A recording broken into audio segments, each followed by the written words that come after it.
Kia ora, Lara here, and I am sharing with you day 9 of the Confessions of a Paper Addict 20 Days of Cutfiles. Today I'm going to use a cut file called Christmas in a Cup, and I loved this cut file when I first saw it, and I found the perfect use for it, with today's theme being leaves and foliage. So I've cut out this cut file. Now I'm just playing around with some of my shimmer brushes to choose an appropriate green. Then I'm going to add some colour to the top, to the leaves and things like that of the cut file, and just gently brushing over these, filling in some of those spaces so it's not just a straight white cut file. So I do also pull out some red shimmer brush that I add to some of the ends of some of these plants, but most of it is green, and I add a couple of other shades, and I've done the rest of that off camera.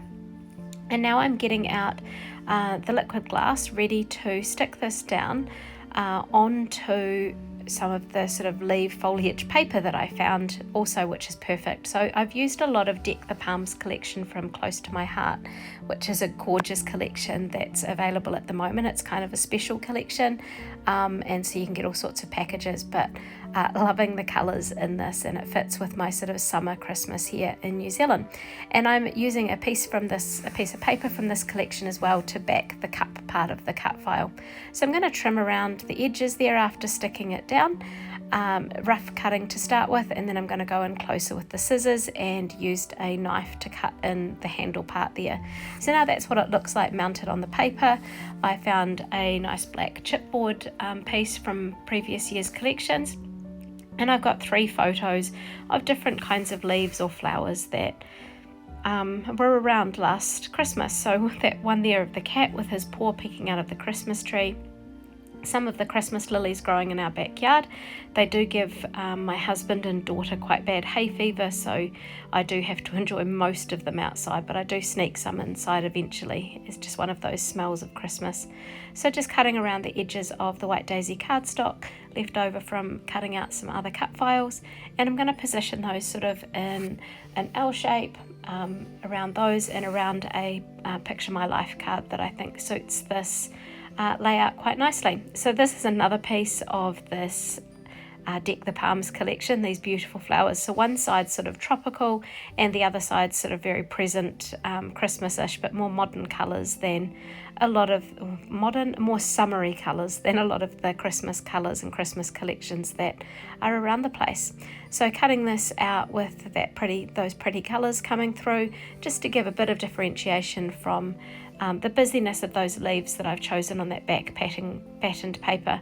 So now to make a connection with the cup on the left hand side, I am going to mat each of these photos as well onto the sort of blue, the green squared paper. So just roughly cutting around the edges there. It's not a precise science, it's art and creativity, right? So just going for the different the different cuts that are closest to the edges. So these do mean that I'm not seeing a lot of that background, but I love that it's just peeking through there.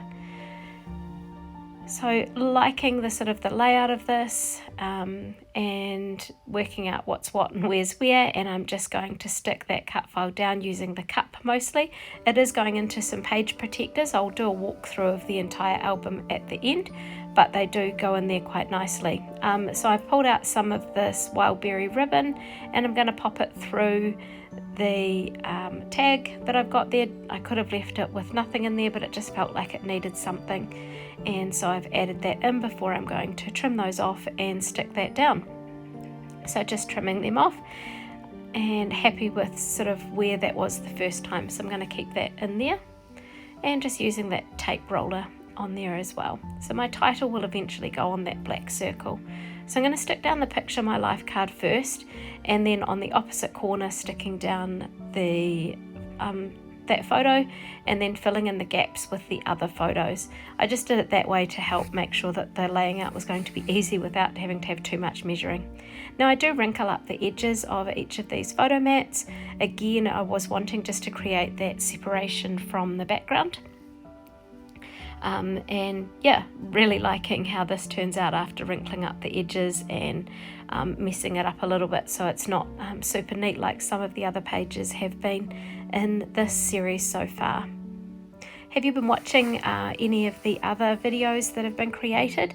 If not, they are linked below and totally worth going and checking out and seeing how other people, which cut file others have used and how they've interpreted this. So now I'm going to add some journaling there about sort of leaves and the flowers that are around at Christmas time. And not all of them are to do with the tree, but there's other things like the rata and the pahutakawa, as well as the Christmas lilies that I enjoy so much.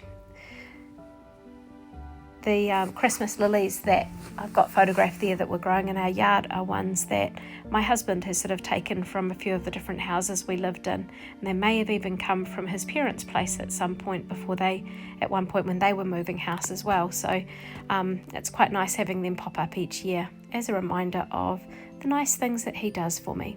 So this Deck the Palms collection also had some gorgeous sort of acrylic leaves as part of it that was available as well. And so I'm just going to pull out 3 different parts of these and adhere them with the Christmas in a Cup leaves that are in there, just to add another wee dimension over to that. And again, using the liquid glass, it works really well with acrylic, as well as the nice fine parts on cut files and things. So happy with those. So now I am going to grab a white pen and I'm going to just handwrite the title. So it's always a bit scary when you have already stuck the bits and pieces down and you decide you're going to handwrite something. And I've chosen the fatter tipped pen, which I think is the 10, and I'm just going to be very brave and get that on there. And then I'm going to go over it again just so that it's a little bit thicker, so that that white juiciness stands out even more, and it just sort of stands out as a title of the page. So there we go, liking what is there. And I decide that I'm also going to use this white pen just to add a very soft and subtle line around each of the pages. It felt, because that the paper was so busy, it just felt like it needed something at the edge. I toyed with inking the edge with some white ink, but I felt that could get a little bit messy, considering I'd stuck the photos and things so close to the edge on that right hand page. So just going around the edge with the white pen instead to help create that separation and that border. And I do that to both pages. I remember that you can access this cut file and lots of other ones for 25% off this month. There's a slide coming up with some information on that, and I hope you are checking out some of the amazing work that is being done by others as well. That'll be linked below. Hey, thank you for watching, and remember to head over to the Etsy store and see what you can get.